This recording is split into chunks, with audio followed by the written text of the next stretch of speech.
Hey students, hope you all had a good spring break. It's Mr. Dowling back here, ready to go. Hope you are too. Wanted to give everybody a little bit of extra practice working with exponential functions.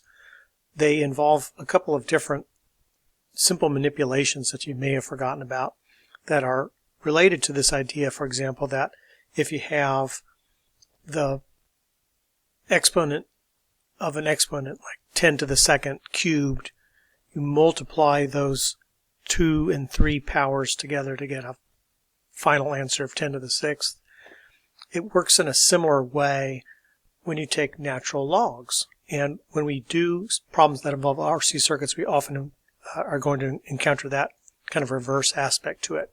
So what I wanted to do first of all was to talk a little bit about how the problems are set up, some of the things going on, and then we're going to come back here to the whiteboard and solve with our calculators for some of the typical quantities that people want. All right, first of all, what we'll do is we'll bring up a simple video where I've got the circuit ready to go. So here we go. When we work on RC circuit, what we've got usually is a battery that's going to supply the initial charge, positive terminals indicated. And we usually have both a charging and a discharging operation, and so that little gap is going to have a wire. There's my resistor, there's my capacitor, complete the circuit there, and I've got another junction so that I can connect my wire from one point for charging to another point for discharging. Now we call the battery voltage either V or the fancy E for electromotive force. The video that I'm going to bring up next, here we go, is going to show you how we do the charging and discharging. If I want to charge it up, I jumper these two, and what happens then is charge starts coming from the battery around that top there. Oops, looks like it got cut off. Let me move this thing. And then you can see that charges, positive charges, are accumulating on the top plate of the capacitor. Simultaneously, negative charges are induced, and that actually results in charges getting sucked into the bottom of the battery. It's the same current flowing on the top and the bottom, and it seems to go across the gap in the capacitor in kind of a magic way. So during that charging process, both plates of the capacitor are charged with charge Q, and we obviously saw that the charge moved clockwise. Now, if we disconnect that wire and bring it down here, we're going to have a different process, the discharge. And what we're going to look at when we discharge is a slightly simpler equation. So I just want to make sure everyone was used to working with that one. Then we can do a slightly more complicated charging example. So once again, here's my circuit. I've got the capacitor already charged up, and at t equals 0, that connection is made, and look what happens. Positive charges go the other way because they are trying to get back together with their negatively charged buddies, so it's a counterclockwise flow. All right, what comes next? We're going to solve that. This was supposed to be a little better transition, sorry. Let's give ourselves some values. How about 330 ohms for the resistance? And for the capacitance, they're usually small, but I wanted this one to be a little bit bigger, so I'm making it 3,600 microfarads. That's 10 to the minus 6. And so typical questions will involve things like, what is tau, the time constant? What's the product of R and C? What's the initial current? That's always useful to know. And if we measure the voltage across the capacitor, what is that expression as a function of time? And if we want to know what is the value at some specific time, say 2 seconds, we're going to figure that out. All right, so we're going to jump over here and we're going to solve those things. So what I want to do is show you, look at this, here's the same problem. And what I'd like to do is to work through those. What is tau? What is I naught? What is the expression for the voltage across the capacitor as a function of time? And what is the specific voltage at 2 seconds? All right, so let's go ahead and work that. Now, the reason I was using the videos is a little quicker to write by hand than with this application, so let's go ahead and see if I can do it. Tau is just going to be the product of R and C. We worked that out in our previous PowerPoints. So we have 330, and we're going to multiply times a number that was 3,600. So that's 3.6 times 10 to the third then I had microfarads, so that's times 10 to the 6. And I'm doing it this way just to remind you that these are exponents that are combinable. When we're multiplying, we get to add them together. So this final answer is 3.6 times 10 to the minus 3, as long as I've correctly added 3 and negative 6. All right? So when I multiply those two together, we are going to get our answer. All right, I got the calculator up, and we're going to do 330 ohms, 330, and we're going to multiply times 3.6 with an exponent of minus 3. There we go. Final answer is, bam, 1.188. So 1.188. And time constants are in seconds. That's the SI unit of time. So we have a time constant of just over 1 1/8 seconds.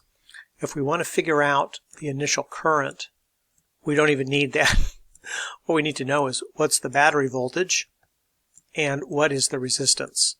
Now, the battery voltage is the initial value of the current, the initial value of the voltage across the capacitor. And I don't remember if I gave you a value for that. So let's go back to the previous page and look. Nope. So let's make that up. Let's say that we had a 12-volt battery. That was what I was intending to do. And if I had a resistance of 330 ohms, volts divided by ohms gives us amps of current. And our final answer can be easily calculated using our handy-dandy calculator again. So let me bring that up. And 12 volts, we'll divide that by the 330. Got a repeating decimal there, 0.03636. I think I will round that, 0.0364. Need a unit, A for amps. If I want to do my voltage across the capacitor as a function of time, we derived this in the last PowerPoint. We need to know that initial value, it drops exponentially, and the time shows up there, and there is tau, which is a fixed number now. We know that tau is this number, but the little under lowercase t here is a variable that can change. If we plotted this out, what we would get is a decaying exponential that asymptotically approaches 0 as the time here approaches infinity. Never reaches 0, so we can't have it crossing the x-axis down there. And here, I'm going to put my C for voltage across the capacitor. Didn't do a very good job here. It doesn't asymptotically approach infinity here. It hits, and this is my initial value. Typical questions also involve things like, if I want to know what time is required to reach half of the initial value, you should know how to do that, so maybe I'll add that one on. We often call that unknown time the half time or the half-life. But in RC circuits, we don't care about the half-life directly. We care about this tau because it's easily related to R and C.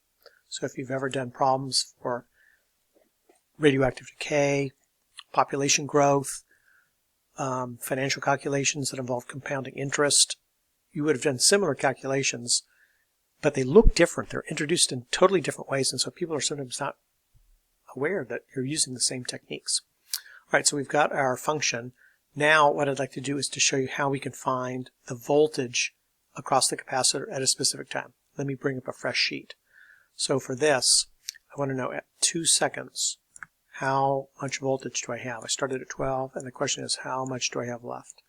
So I've got VC is V naught, e to the minus t over tau, and I'm going to plug in my numbers. I've got to figure this one out, so I want to know this. At 2 seconds, all I got to do is plug in the 2 there. Here's the 1.18, I think it was. And now I'm ready to calculate. I'm going to bring up my calculator. I'm going to clear it. I want to do my exponent here first. I think that'll be a little bit easier. So I'm going to do 2 divided by 1.18. See what I get. That should be a little more than 1. Yep, 1.69 something. Let's make it negative. And on this calculator, I have to do inverse natural log. So inverse natural log is e to the x. So e to the minus 2 over 1.18 is 0.1836, etc., etc., etc. We multiply times 12. There's our answer, folks, 2.2. So after 2 seconds, our voltage has reached 2.2 volts. So you can see we dropped below half the initial voltage. And so now I want to add in that extra question.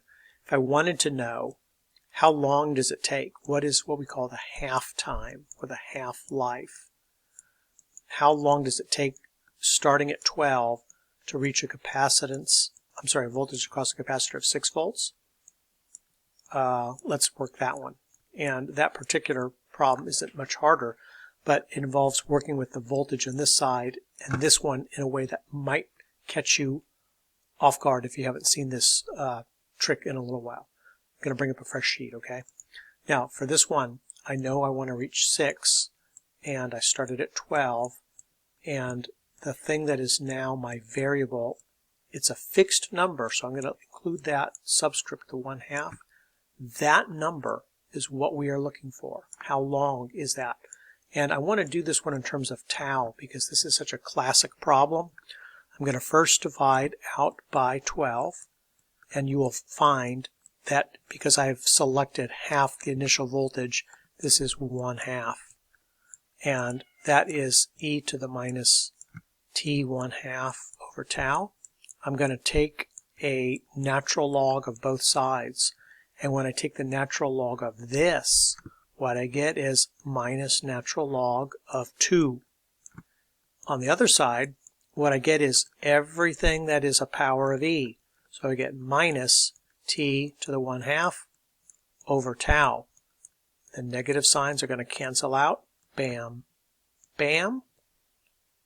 And if I bring tau to the other side here, I'm going to switch sides with both of my quantities. Hope that doesn't confuse you. My desired half-time is equal to the time constant, tau, times the natural log of 2. Now, natural log of 2 is one of those numbers that you might know, but maybe not, so let's figure out what it is. So if I take 2 natural log, bam, 0.69, that's all we need. So this is about 0.69. It's a little less than 3/4 of a time constant. So that is a typical type of problem. If I wanted to solve for any other voltage, for example, if I wanted to know what time is needed for the voltage to reach some random number, voltage across a capacitor, I don't know, let's make it 3 volts. If I want to know 3 volts, and I started at 12, how long do I have to wait? Well, now I've got voltage across the capacitor. It's going to get replaced with 3 being equal to V0. That's still going to be equal to the 12. And everything else is the same in this problem. We got that e to the minus t, but now it doesn't have a specific label. You got to remember that it's my variable that I'm solving for. But when I take my natural log now, I'm not going to get a nice simple 1/2. So instead, when I divide out by the 12, I'm going to take that natural log, and because we're always getting a decay, this number, the argument of the natural log is always less than 1. As a result, this value is going to be a negative number, guaranteed. And that is going to be equal to whatever is in the exponent up here. So that's always going to be equal to minus t over tau. And when I solve, I can use my calculator once again. Let's do 3 divided by 12. We all know that's 1/4, but so what? And now we're going to take a natural log. Sure enough, it's a negative number. Minus 1.386. 1.39 is close enough for me. When we multiply times tau on both sides, we get, that is the negative of the time we want. Bam, bam. Multiply through by negative 1. The time to reach some random voltage is most easily done by doing this division and then taking the natural log of that total value. And that little trick makes it a little bit easier. All right, hope you enjoyed that one.